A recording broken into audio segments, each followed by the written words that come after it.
Hello, everyone. Kim Victoria here. And what do I have for you today? In this video, I am going to create something for the letter C for the hashtag ABC April 2025. And I decided I would do a journal cover and the closure. So really, you're going to see a flip through pretty much of the whole journal when it's done. But I'm not going to show you it being done. I'm going to just start right off with making it. And what I have here is a box. It's one of these kinds of boxes, where it folds in on itself and all of that. Pretty, really pretty box. I saw this box and I immediately thought of making a journal with it. And I've had it in my stash now for quite some time. But what's really cool is that I also had three of these paper bags. I mean, the color match is pretty amazing. So I was thinking I'm going to use both of these. And I have done prep work. So I've got a couple of signatures off to the side. We're going to get to those. But I wanted to show you the construction, a very simple cardboard box construction. And we all wind up with various cardboard boxes, whether it's a cereal box, which also can be an absolutely excellent structure for a cover. And then there's these beautiful boxes. Imagine if you had a silver or a gold box. What a lovely cover that would make. So this is going to be the cover. This is going to be part of the signatures. And I had three of these bags, and I've already taken two of them apart, and I have them ready to go. And so the thing here is that I saw that this was a nice height, and I'm going by the standard size that I have. I wanted to make this a tall, thin journal. Well, this is too tall. This is 15 inches. That's a bit too tall. Wouldn't fit on anybody's bookshelf, or not very many of them anyway. So this is an 8.5 by 11 sheet of paper. Fold it in half and go, yeah, that'll work. Not only will that work, but then I can fold it here and have a nice pocket on the inside of the front and back. So I'm going to go through all of that. And what I suggest with like a really beautiful bag like this, it's so many years old, I can't go out and replace it. So experiment on something like a lunch bag, just a common brown craft paper bag. Take it apart, and play with it. See what you can do with it. And even if you're going to make something with a brown paper bag, let one be your experiment. So that's always a good idea to experiment on things you're not too concerned whether they work out or not. Um, you know, all of us who've done any of this, as I'm sure many of you know, is yes, we have plunged ahead and went, ooh, now how do I fix that? So the thing with these paper bags, what's nice is there's no logo on it, there's no writing, it's just a nice, clean paper bag. So all I do, and now that I'm going to take it apart, this is it. So the main thing is to get under one of these flaps. There we go. And then you can cut it open. And I want to do that carefully because I want to use the full length, which you are going to see when you see the signatures. So I don't want to lose anything but the bottom of this bag. So just cut it to the corners. There we go. And open it out. So that's what I want right now. I want those. And I will show you what happens to those. But let's go back to the cover. So I started with three of these. And this box, it has a pretty narrow spine. It's It is 1¼ inches. And for those of you with the centimeters, it's 3 centimeters. And so it can only hold 2 signatures that aren't super fat. So I was thinking about that going, well, about 12 to 15 pages per signature and have 2 of those. So because I'm thinking about having it fold up from the bottom and I want it to fit, this is 11 inches. I want it to be 11 inches and I want just a little bit of a margin. And the nice thing about this is I don't have to do any decorating. So I want to make sure I'm very, very careful with this cardboard because like if you're using a cereal box, you're going to completely cover it. And I am not going to be covering this. I will be reinforcing the spine on the inside. This is what's called the spine at this point. It's no longer a box. It is now a cover. So I do want to reinforce what's going to be the spine. And I want to fold it right about there. But first I want to think about what I'm going to do with the rest of these flaps.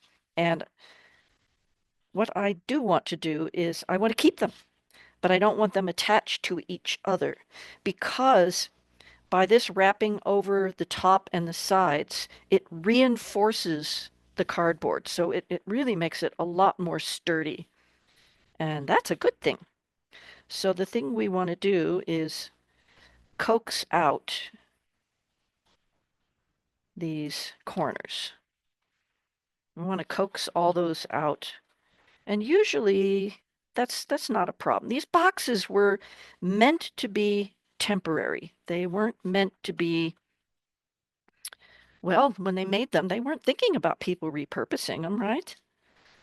So they were meant to be used for a gift and then probably go into the trash or the recycling or something like that. So those corners are all loose now, and I want that to go up that way. And I'm not worried about this corner. I'll show you what I'll do with that.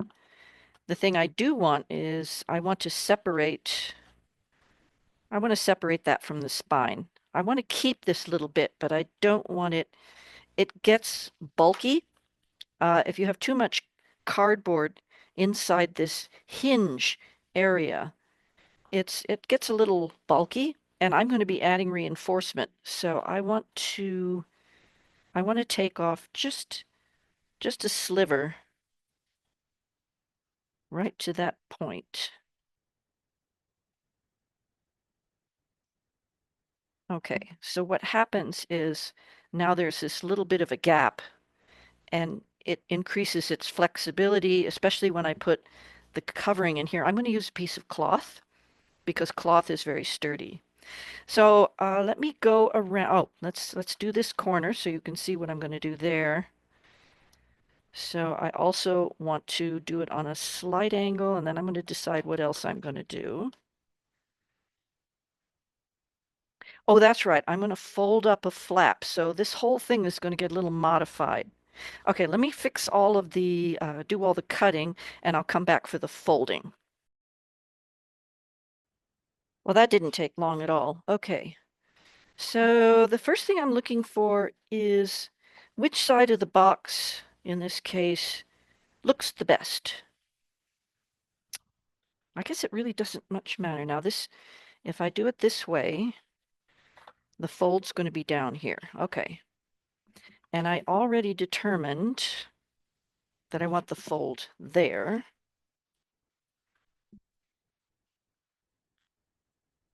All right.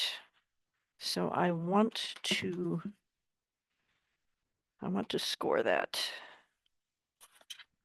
I think I will see if I can use the scoreboard here. Maybe. If I do that. All right, let's see what happens here.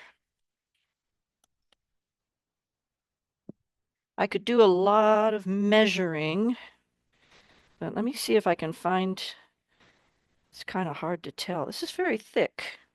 I don't think that's going to work. It's very thick.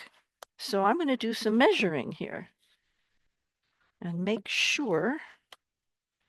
So I'm going to trust the folds here. You have to do this with any cardboard. Okay, so I'm going to 11 1/4.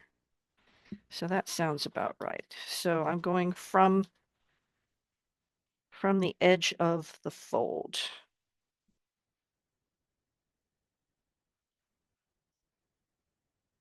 Giving myself a lot of space. Okay. And I have, this is an old mouse pad. And it's acting as a cushion since I'm not using the scoreboard.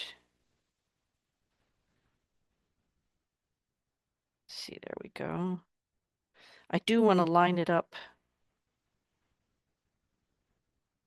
with all 3 of my dots because it will be a straighter line.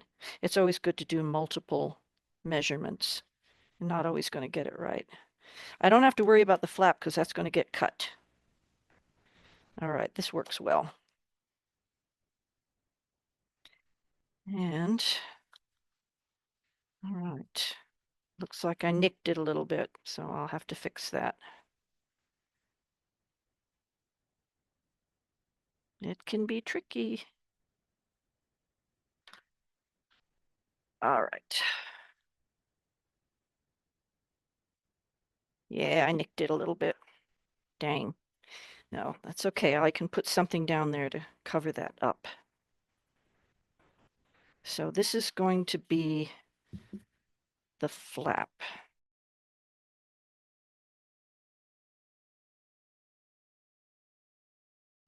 I've never done this with a box before, so I am being a little bit on the awkward side here.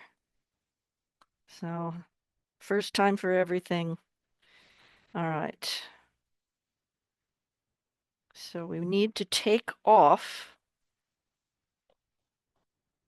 I'm taking off the hinge. And let's see, do I want the whole thing? I don't think so. I think I just want a little bit, and then I'm going to be putting some fabric across. So there, I need to just reduce the bulk again.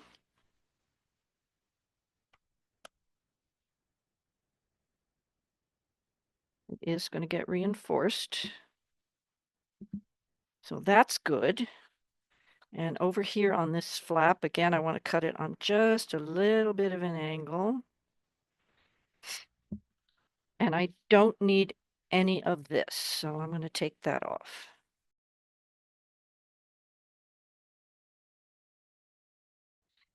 Okay, so if that's the flap, and then that's reinforcement, the next thing is to decide, do I want it that way or that way? And I think I'm going to want it this in and then this over the top because then I have the maximum pocket space. If I put this over this, it's a little bit, I can go in there. I mean, I would be able to get something in there. It would hold it. I will have to think about that. All right. So, and then this part up here, that's fine. That's fine. Nothing else is going to get folded. Okay. Let me do this side and figure out how I'm going to fix that little break that I did, and then we'll go ahead with the rest of it. So I've done some trimming, and one of the things I decided to do was round over corners.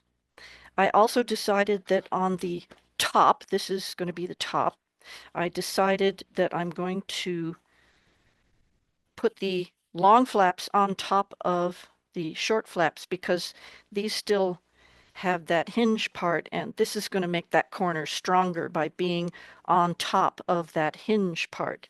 Now down here, that hinge got cut off, and I decided to cut that off completely.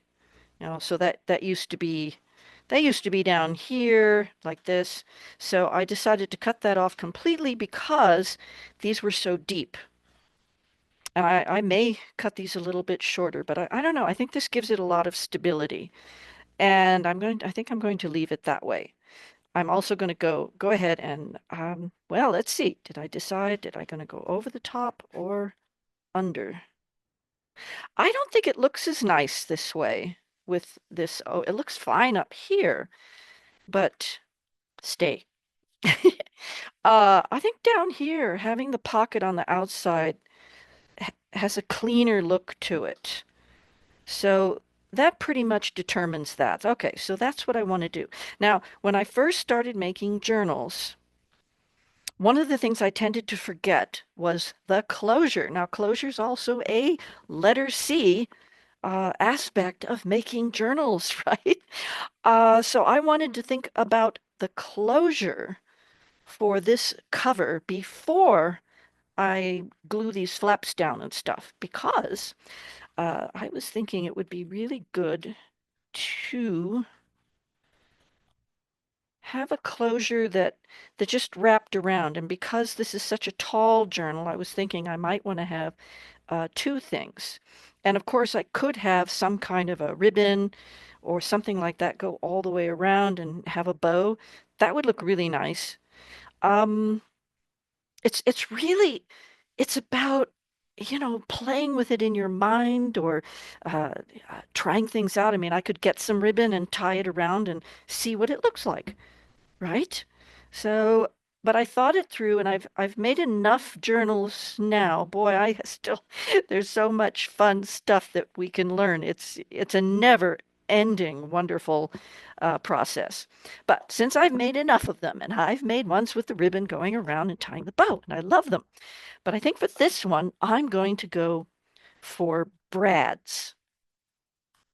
And let me grab my little kit that I set myself up with here. Um, I have brads, whee, and I have embroidery floss. And just to give you a sense of what I have in mind overall is let's look at the signatures. Now, signatures come on later in April with the S. I put together, here's two of those paper bags. And what I did with the paper bags is, and this is a good way of treating a paper bag, is I've just folded up those edges a little bit and the sides. So all of these edges are stronger, but it's still just a paper bag. So I have some heavier weight paper here, and I decided I would put that inside these flaps and create this kind of reinforced signature cover. So this will be a pocket. I have to glue these little flaps down, and then I'm going to go ahead and I'm going to glue it to this page, and then just glue it on the top and bottom so it creates big pockets. And then I folded a whole bunch of papers, and you'll see that all in the flip through. So what I have are two tall signatures, and that gives it more sturdiness there. And when I made these two, and I kept adding pages until I thought, well, that's about right. You see, and then when these signatures have pockets and tags and extra goodies stuck inside, right now it's loose, but when some excuse me, when some things get tucked in here, it will tend to gape because it'll be fuller. But these I think are just right. So I'm going to be putting in these two, and I'm going to sew them in, and that's what the embroidery floss is for. But it's also for the closure. So let's get back to cover and closure. So before I do anything with these, this cover needs a reinforced spine, and I need to do a closure on it. So I'm going to go ahead and do the closure because I want to hide the tines of these brads inside the flap here, because that's just going to be glued down and then they will be hidden inside. So I need to find out where I'm going to put them. All right, so we have 11 1/4 inches. So I'm just going to find the center point, and the center point is at 5.5. And if I go 2.5 this way, let's see, and 2.5 this way, there'll be 3 inches here and 3 inches here, and that seems balanced to me. So I'm going to go with that. I'm going to go with 3 inches and 8 inches, and I want it to be the same over on this side. There we go. So I want it at 3 inches and 8 inches. Does that make sense? I hope so. Because that's where I want that. Oh, and I also need for it to be inside here, and I need one more thing. I need one more thing. The brads can't be there just by themselves. Let me get out a punch. Let's see if I can get a couple of punched. Ooh. Oh, I think they'll just make it. Good, good, good, good. Okay. We need a few of these.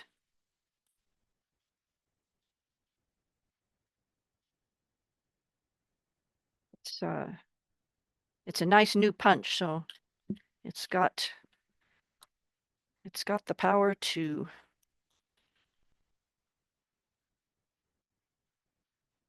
cut this thick stuff. Okay. And the reason I made 4 is because it's always nice. It's nice to double these up. You wind up with a stronger. You're like you're creating a button. I know, B was yesterday, but this is we could use a button, come to think of it. I could have used a button, but the buttons tend to be a little bulky. So I was thinking the brad and these guys. I do want to ink the edges, and I'm using a dark red. I need to do these one at a time. This is a dye ink, which is permanent, and it works on these shinier surfaces.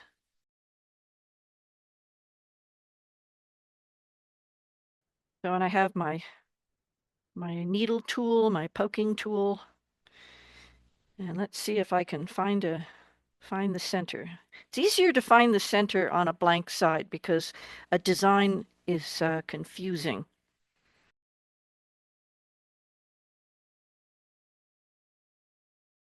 Nope, well, it's a little off. You can always use a ruler.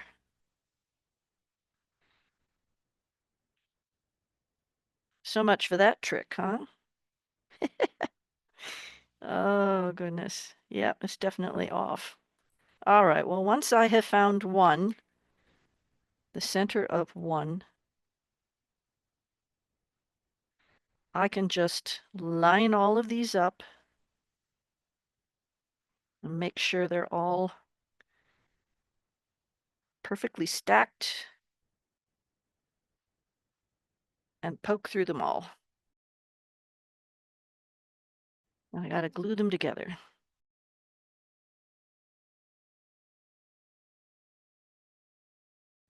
I'm gonna have to poke that a little bit more.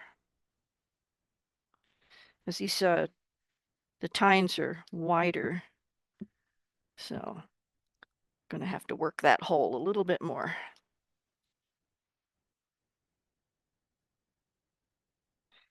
And actually, before we put them through, again, let us get get a line on here. So what we want is for this to come right up to the edge. So after it's folded and it'll be on the other side, but we want it to come, I want it to come right up to the edge. So I'm lining up the hole with the mark and putting a pencil mark there. And lining up the hole with the mark and putting a pencil mark. Okay, so now I know where to poke the holes here. And it's also which way are the tines going to go? I don't want the tines to open this way. I want them to open this way. So I do want kind of a slot kind of thing there. And you can always put the little button there and poke a starter hole. I hope this information is useful. So you don't even have to make a pencil mark. You can just poke a starter hole. I think I'm going to have to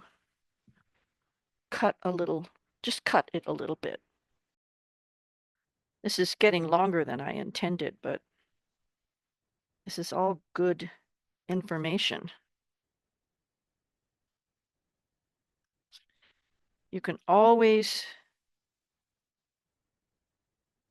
go to chapters down in the description box on YouTube when there are chapters. I'm just using a razor blade and cutting an opening that's just a little bit bigger. There we go. So there it went through very nicely. And there, it's tight, and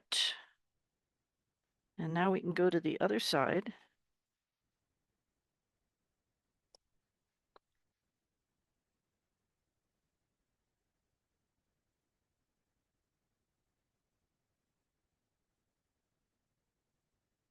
Okay. I am doing the back first. There's no right or wrong on that. I figure if I make a mistake on the back of the cover, it's less, well, it just kind of gets me ready to do the other side on the front. So this is going to go like this. That is going to cover those up, and it's going to get glued down, and then the pocket will come over the top. And this is the back. So I'll show you this. This is going to get wrapped around and it'll come around to the front. So I'm going to go ahead and do the front now, and then we'll put it all together. So I think I've made all the final decisions. You can see the tines of the brads. And so the brads are in place and they are ready to go. Now, again, I wanted to reinforce the spine. I think this is very important. The first couple of these kinds of journals I made, I just reinforced it with a different kind of paper or another piece of paper. And cloth is just so, well, it's got integral strength. And this is just muslin. You can use different kinds of cloth. I'm just going to go with this muslin. And I worked out my plan. I'm going to put in the muslin.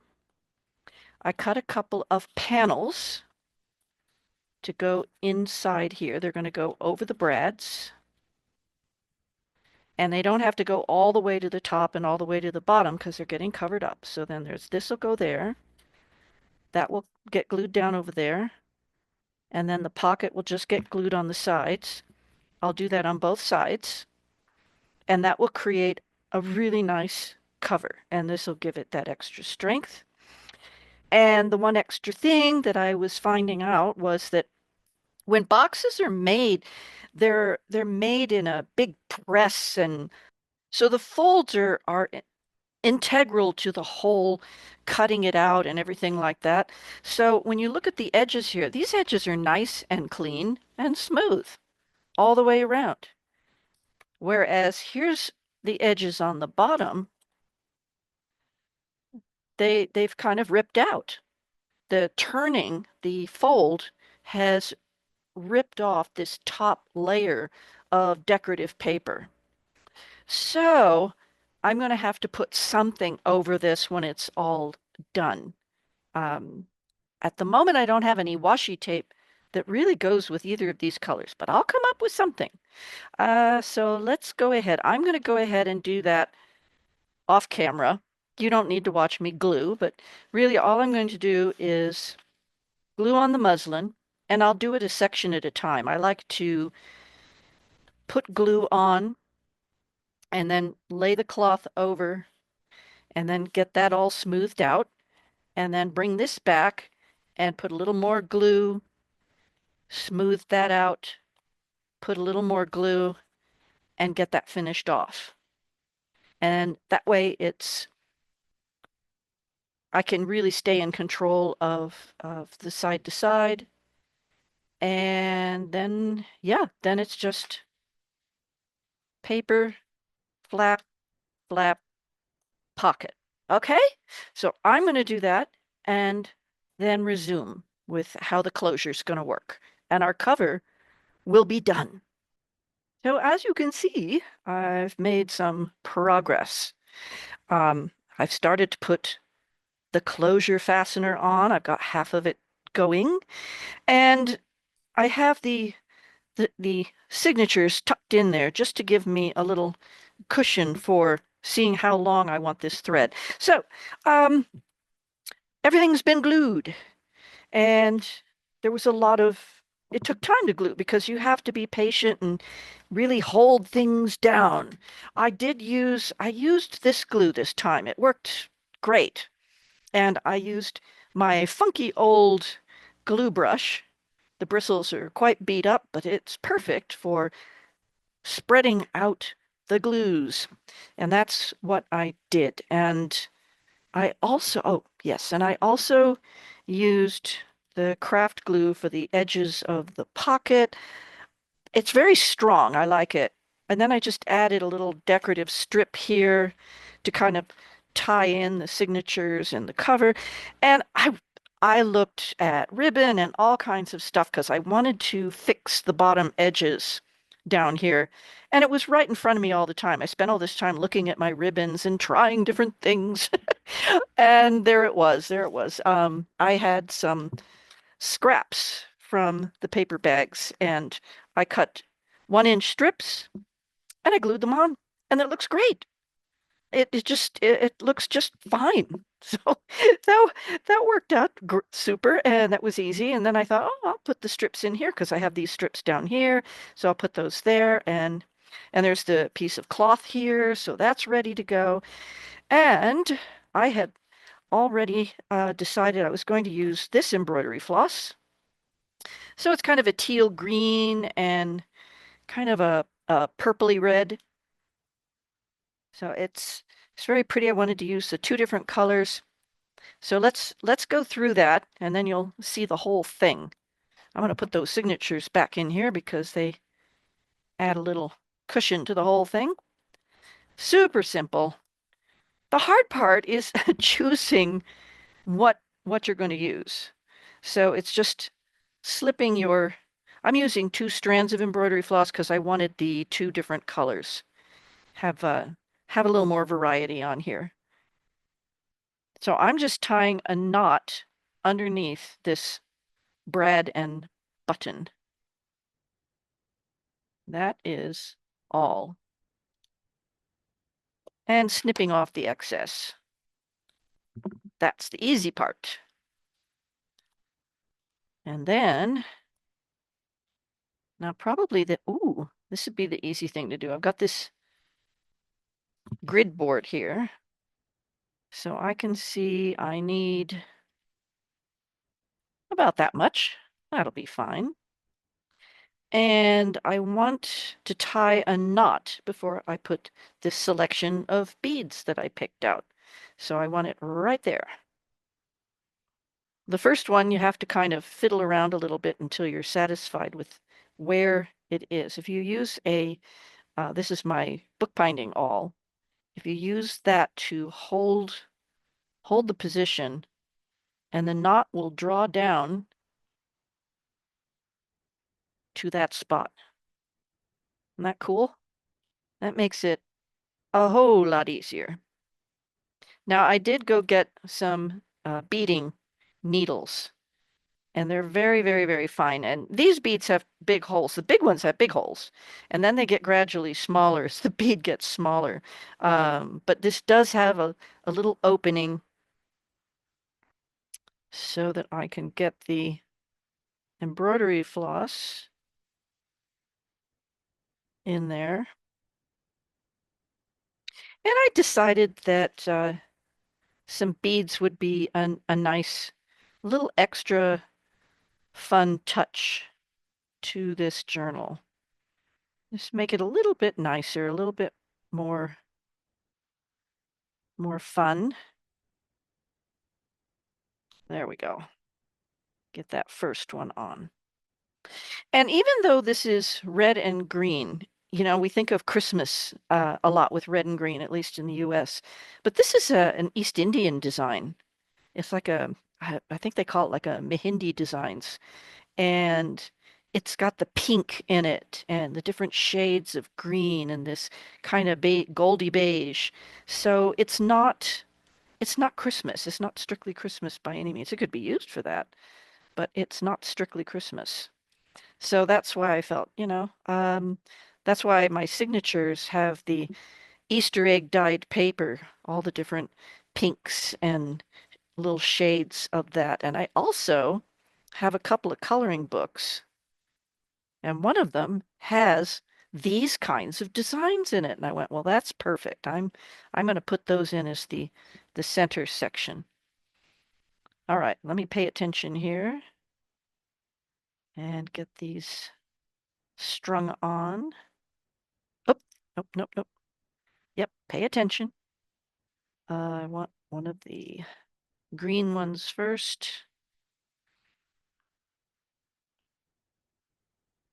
And I can't tell you where I got the beads. The beads were all, well, these little silver ones, I got them online. A little kit of silver and gold beads that act as spacers.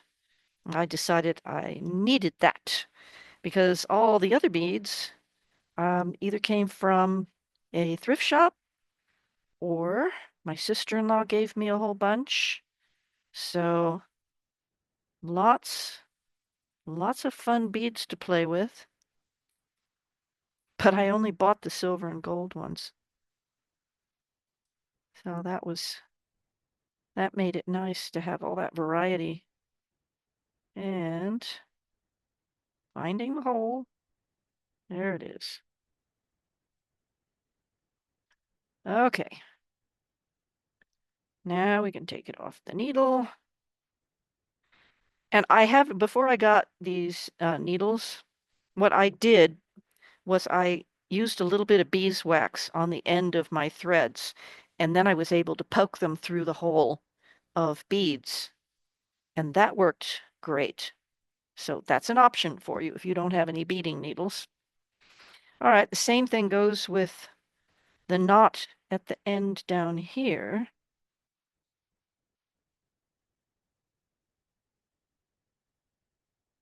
Is to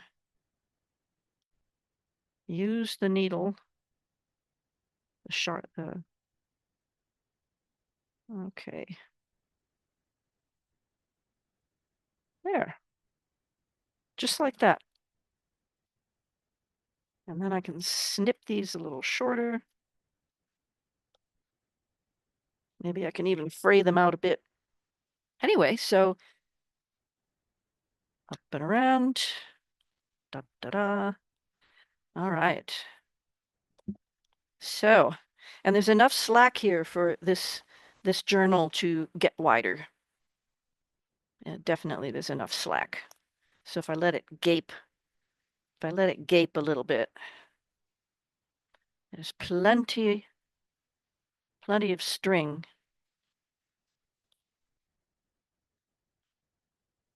All right.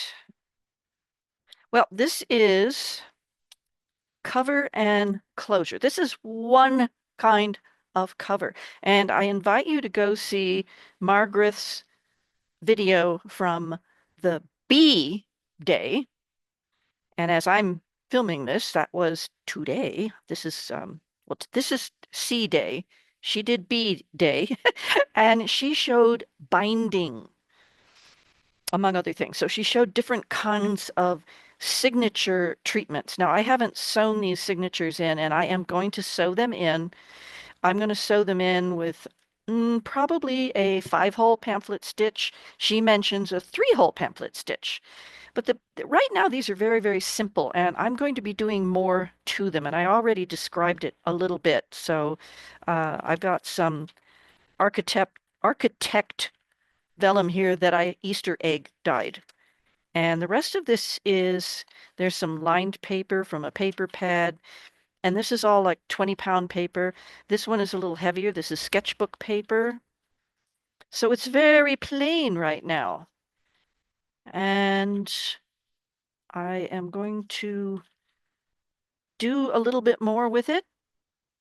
And the center is a coloring book page.